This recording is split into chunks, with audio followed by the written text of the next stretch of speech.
মানুষ ভাবে বিদেশ যাওয়ার সব থেকে কঠিন মুহূর্ত হচ্ছে টাকা জোগাড় করা, ভিসাটা পেয়ে যাওয়া।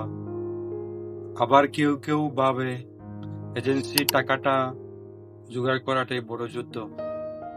কিন্তু না রে ভাই, যারা সত্যি একদিন বাড়ি ছেড়ে বিদেশ গেছে তারা জানে সব থেকে কঠিন মুহূর্তটা আসে সেই দিন, যেদিন একটি ছেলে তার নিজের বাড়ির দরজা পেরিয়ে শেষবারের মতো বেরিয়ে যায়। কারণ সেদিন সে শুধু তার নিজের দেশ ছাড়ে না, মায়ের ভালোবাসা, বাবার ছায়া, চিরচেনা সেই রাস্তা, নিজের কাটানো শৈশব বেলা, বলতে গেলে সম্পূর্ণ একটা জীবন। একটা ছেলের প্রবাসে পাড়ি জমানোর বিদায় বেলা কতটা নিষ্ঠুর হয়। সেগুলা তুলে ধরার চেষ্টা করব। আমার সঙ্গেই থাকুন, আশা করি ভালো লাগে।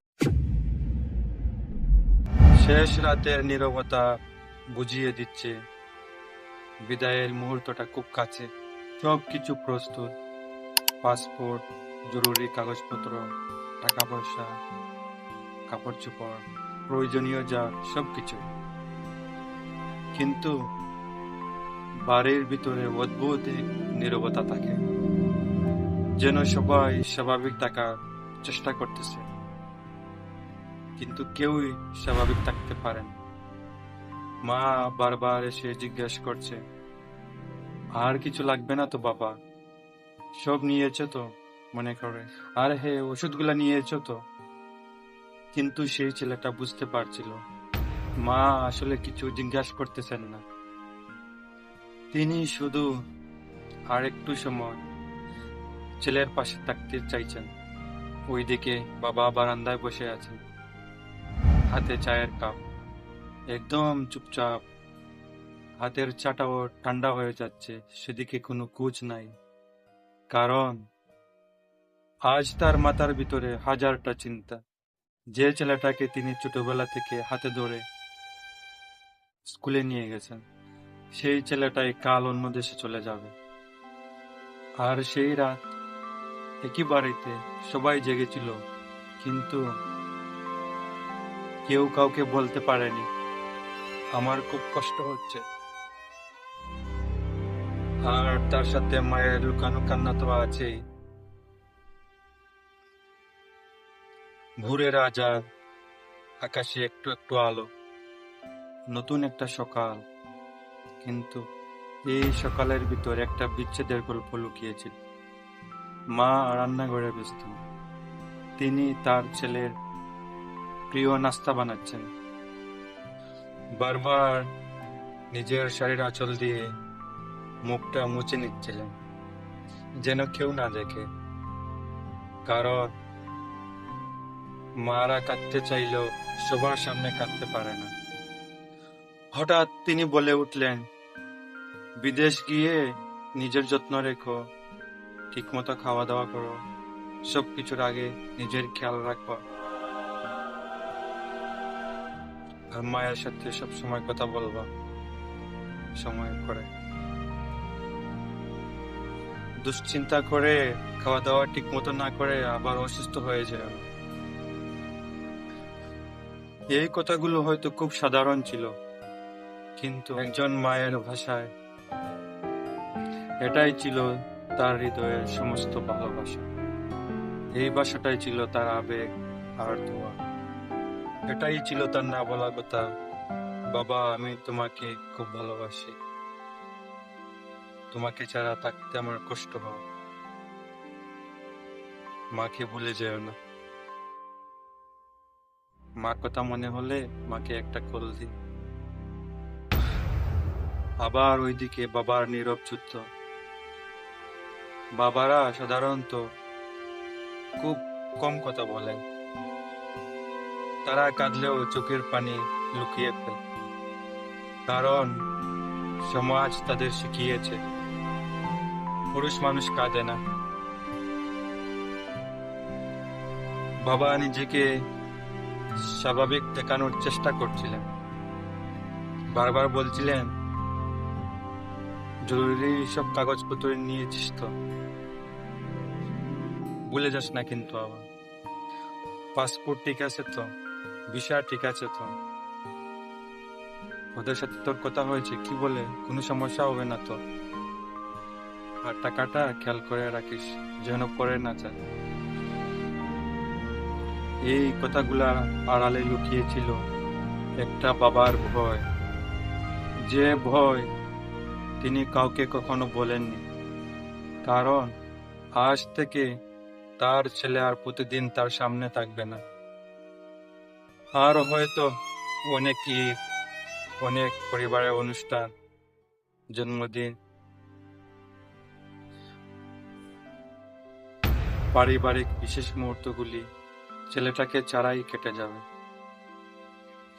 ঘড়ির টিকটিক আওয়াজটা আবারও স্মরণ করিয়ে দিচ্ছে,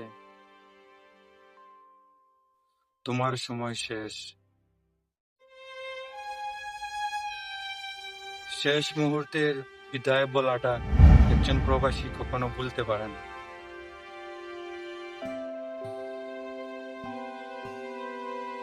গাড়ি এসে বাড়ির সামনে দাঁড়া। এক এক করে পাড়া প্রতিবেশী আত্মীয় স্বজনরা একসাথে জড়ো হলো। সবাই শুভকামনা জানাচ্ছে আর হাসি মুখে বিদায় দিচ্ছে। সেই হাসিটার ভিতরে লুকিয়েছিল কষ্ট। ছেলেটা প্রথমে বাবার দিকে তাকালো, তারপর মাকে জড়িয়ে ধরলো।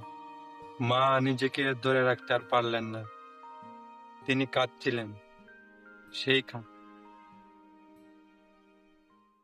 যেটা তিনি বুকের ভিতর চাপা দেওয়ার চেষ্টা করছিলেন। নিজের মায়ের কান্না দেখে ছেলেটাও কি আর ঠিক থাকতে পারে? ছেলেটাও ফুপিয়ে ফুপিয়ে কাঁদা শুরু করল। কিন্তু এরপর যে দৃশ্যটা ঘটেছিল, সেই দৃশ্যটা তার পুরো জীবন বদলে দিয়েছিল। সে দেখলো তার বাবা, যে মানুষটাকে সে কোনোদিন কাঁদতে দেখেনি,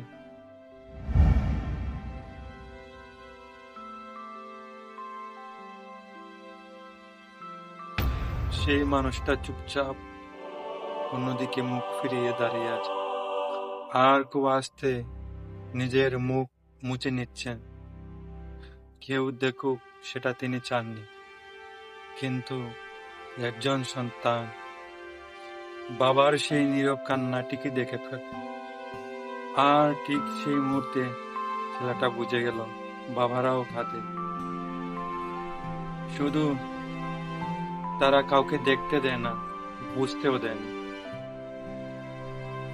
তারপরের দৃশ্য এর চাইতে আরো কঠিন, আরো নিষ্ঠুর। সবার কাছ থেকে বিদায় নিয়ে গাড়িতে উঠলো আর গাড়ির জানালার ওই পাশে দেখার চেষ্টা করছিল।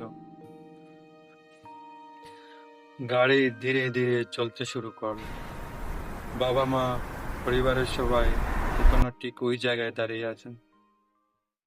গাড়ি ধীরে ধীরে চলতেছে। দূর থেকে মানুষগুলো ছোট ছোট হয়ে আসছে।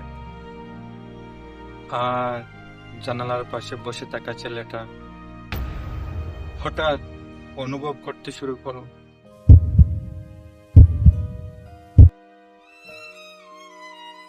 বুকটা কেঁপে উঠল। মনের অজান্তে চোখ দিয়ে পানি ঝরতে শুরু করলো। মানুষগুলা যতই ছোট হয়ে আসছে, তার বুকের ভিতর বিশাল শূন্যতা তৈরি হচ্ছে। তখন প্রথমবার সে বুঝতে পারে স্বপ্নের দাম শুধু টাকা না, স্বপ্নের দাম মায়ের কান্না, বাবার নীরব চোখের পানি, আর কিছু অসমাপ্ত আলিঙ্গন। সেদিন গাড়ির জানালার পাশে বসে সে আর নিজেকে শক্ত রাখতে পারেনি। চোখের পানি নীরবে গড়িয়ে পড়ছিল, কারণ সে বুঝে গিয়েছিল তার জীবনের সবচেয়ে বড় যাত্রা শুরু হয়ে গেছে। আজ অনেকটা বছর কেটে গেছে, জীবনের অনেক কিছুই বদলে গেছে। টাকা পয়সা অনেক রোজগার হলো, সাথে অনেক অভিজ্ঞতাও হলো, কিন্তু সেই সকালের দৃশ্যটা আজও তার চোখে ভেসে ওঠে। মায়ের ভেজা চোখ, বাবার নীরব কান্না। প্রতিটি প্রবাসীর গল্প শুরু হয় স্বপ্ন দিয়ে, কিন্তু স্বপ্নের পিছনে লুকিয়ে থাকে অনেক না বলা কথা, অনেক ত্যাগ, আর কিছু অসমাপ্ত কান্না। জীবনের প্রথমবার বাবাকে কাঁদতে দেখে সেই দিন বুঝেছিলাম স্বপ্নেরও একটা দাম আছে। এর চেয়ে আরো কঠিন মুহূর্ত প্রবাসীর জীবনে নেমে আসছে। মাঝে মধ্যে দেখি অনেক প্রবাসী নিজে নিজে অনেক অনাকাঙ্ক্ষিত ঘটনা ঘটাচ্ছে, যা আমার নিজেকে ধরে রাখতে পারিনি। তো হঠাৎ মনে হলো, যদি আমার কথাগুলা একটু মনে আসে, একটু যদি তাদের স্মৃতি পুনর্জাগরণ ঘটাতে পারি, সেটাই হবে আমার সার্থকতা। আমি সকল প্রবাসীর হয়ে সকল প্রবাসীর মনের দুঃখ, না পাওয়া আকাঙ্ক্ষা, নিজের ত্যাগের কথা তুলে ধরতে চাই। সকলের ভালোবাসা চাচ্ছি। সবাই আমার চ্যানেলটি সাবস্ক্রাইব করে আমার পাশে থাকবেন। ভালো থাকবেন সবাই, ভালো রাখবেন নিজের পরিবারকে। আল্লাহ হাফিজ।